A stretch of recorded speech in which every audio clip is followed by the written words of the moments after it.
Welcome back to another neighborhood tour in Milwaukee. After the perfectly landscaped suburbs that we've seen last week, I promise today we're getting a lot more gritty. I am back in the city, and this here behind me is about as quintessential Milwaukee as it can possibly get.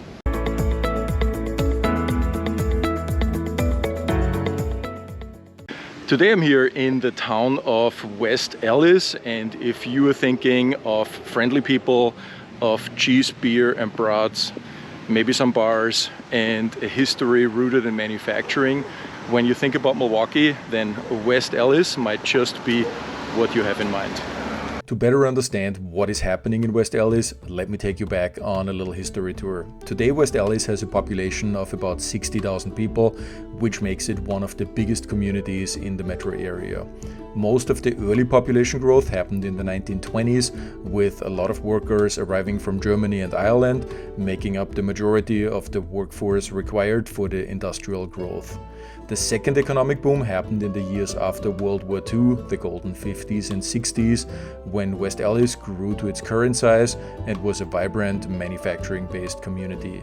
But the good fortune was about to change. Looking back from today's perspective, I would say this. This is a classic turnaround story. West Allis got hit really hard in the 1970s and 1980s when we lost jobs by the 10,000s to overseas manufacturing companies. And that is a blow, quite frankly, that is not easy to recover from. But today, about 50 years later, you can see a lot of change here. There are new ideas, new businesses, and new developments everywhere you look. So if you're looking for up and coming, then definitely take a look at West Allis. I'm a big fan. All right, before we get too much into details, let's take a quick look at the map. So we have here the Milwaukee metro area with the more urban area and the suburbs here out west, Brookfield and New Berlin. You can see a lot more green here. And then we have West Allis here in the middle. And the location is really a huge asset for West Allis, especially when you look at the traffic pattern. You can see here major freeway I-94 running east-west and I-41 north-south. And they're connecting right here on the zoo interchange. And then on top of that, we have two major commercial corridors. This is the Greenfield corridor. And then here we have Highway 100. And they also have a big intersection. So from a business point of view, you could not be located any better than in West Allis. Very quick commute time to downtown, only a few minutes to get here. Or if you want to run down to the airport, that's also just 10-15 minutes. So the location is really one of the main assets for West Allis. A lot of people wonder where the name West Allis actually came from. And why is it West Allis? Is there also an East Allis? So here's the story. One of the biggest historic employers of the Milwaukee area was called Allis-Chalmers, a manufacturer of heavy industrial and agricultural equipment.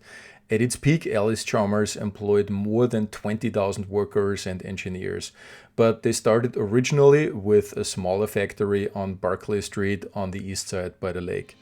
When Mr. Edward P. Allis ran out of manufacturing space in his original plant, he bought a 100-acre development site further to the west and built a second, much larger manufacturing complex for the company, which is still there today on 70th Street.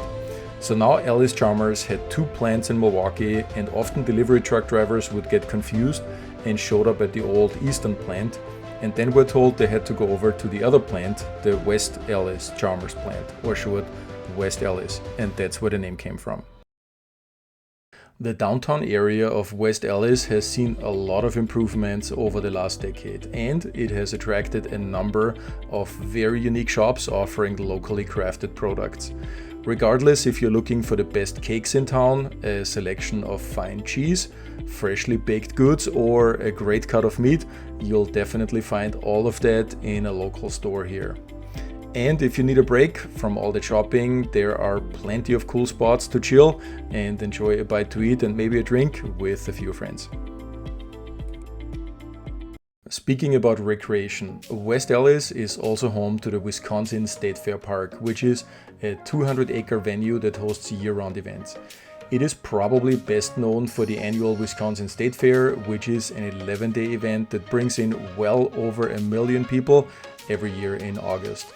If you go to the website, you will find a long list of must-see annual exhibitions like the Home and Garden Show, the Builders Show, or the Wisconsin Boat Show. The venue also includes the Milwaukee Mile Speedway, Milwaukee's very own racetrack. And technically just outside of West Allis, it is also home to the iconic Brewers baseball stadium, officially now called American Family Field, but to many locals it will forever be Miller Park. The cool thing about the stadium is that it has a retractable roof that allows the stadium to be heated during games if the weather is a little on the chilly side. And if that is too much buzz for you, swing by one of the many parks to relax. I counted about 16, including a skate park and an aquatic park. Also worth mentioning is the West Allis Farmers Market. It is one of the biggest in the area and it is open in the summer 3 times per week, Tuesday, Thursday and Saturday afternoon. You can find here local produce picked the same day from farmers in the area. It's a fairly large market and definitely worth a visit. Let's talk about real estate. West Allis is one of the more affordable markets in the Milwaukee metro area, and some people will say it also offers one of the best values. The median price for a single-family home is currently $221,000. Home prices in West Allis have gone up about 12% over the last 12 months. The area is definitely gaining in popularity over the last 5 years. Prices have gone up almost 70%. Some parts of West Allis have developed very nicely, while others will still need a little bit more work, and that is usually reflected in the home values. Hey, by the way, if you're enjoying this video, do me a huge favor and give this video a like. I'm just going to thank you in advance, and let's get back to West Allis. The housing stock in West Allis is, of course, a reflection of its history.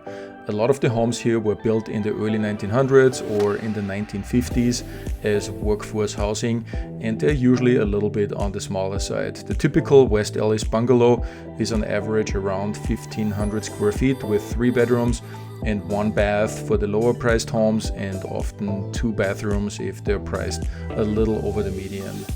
Many have also a finished basement, which is a great hangout space in the winter, and typically a small yard with a detached garage that faces a back alley. West Allis has also a decent number of duplexes, which are very popular for house hacking. If you're not familiar with this term, it basically means that the owner of a duplex rents out 1 unit for additional income to offset most of the monthly mortgage payment.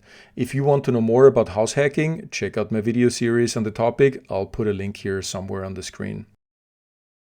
And by the way, if you want to search like a pro for listings on the MLS, you can just go to my website onpointrg.com and sign up there. Or if you prefer, you can also just send me an email at m.auerbach@kw.com and I will set that up for you. West Allis is also a very popular neighborhood to rent. In fact, 48% of the population here is renting the home, which is significantly over the Wisconsin average. Real estate developers and investors have definitely taken notice of the demand, and they also see the future potential of West Allis. When you drive around, you will see a number of recently completed projects with very modern amenities, and there are still a lot more projects under construction or in different stages of planning that will add a significant number of modern housing units in the near future. Here are a few other things that I've learned about this proud community. West Allis has a very strong identity, and most of the lifelong residents really identify with their town. If you spend enough time at a local bar, you will sooner or later hear the term Stallis with an S in the beginning. I'm not sure if that was originally meant as an endearment, but it seems like it's becoming one today. So if you go to Stallis, maybe to get some gas at the local Quick Trip, and you listen carefully, you will also pick up on what locals call a South Side accent. To me, the difference remains a mystery, but if you really want to know, I'm sure you can find someone who will explain it to you in great detail. And if you currently live in West Allis, I would love to see your comments below on West Allis's identity, also how you like living there, the good, the bad, the ugly, and where you think West Allis will be going in the future. I hope you enjoyed this little tour of West Allis just as much as I did putting it together. The Milwaukee metro area has a lot of different suburbs, suburbs. And if you're thinking about moving here, you should definitely check out my playlist of Milwaukee neighborhoods.